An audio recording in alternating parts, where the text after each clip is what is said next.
या वर्षी तळ कोकण ओलांडून मान्सूनची वाटचाल पुढे वेगाने सुरू आहे। त्यानंतर रत्नागिरी, कोल्हापूर, सातारा, सांगली, सोलापूर, पुणे ही शहरे काबीज करून नगर जिल्ह्यातही सर्वदूर मान्सून धडकल्याने शेतकऱ्यांमध्ये समाधानाचे वातावरण आहे।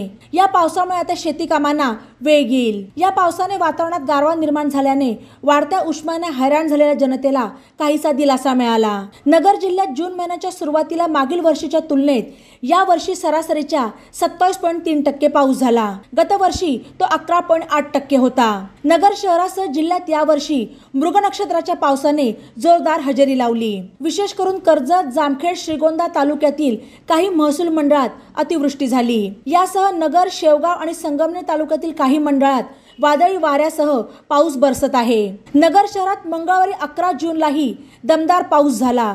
रात्री उशिरापर्यंत हा पाऊस सुरू होता। नगर दक्षिण जिल्ह्यात कडधान्य पिकांचे क्षेत्र अधिक असून झालेल्या पावसामुळे कडधान्य पिकांच्या पेरणीला सुरुवात होणार आहे।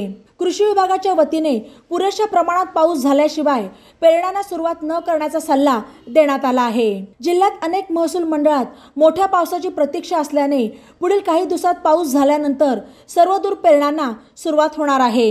दरम्यान बुधवार 12 जून पर्यंत नगर जिल्ह्यात जून महिन्यात तालुकानिहाय झालेला पाऊस पुढील प्रमाणे: Nagar 130.5 millimetre, Parner 107.6 millimetre, Shrigonda 183 millimetre, Karjat 202.3 millimetre, Jamkhed 141.2 millimetre, Shevgaon 108.2 millimetre, Pathardi 172.5 millimetre, Nevasa 104.3 millimetre, Rahuri 87.4 millimetre, Sangamner 67.1 millimetre, Akole 59.2 millimetre, Kopargaon 80.5 millimetre, Shrirampur 87.9 millimetre, Rahata 92.6 millimetre, एकूण सरासरी 115.2 मिलीमीटर।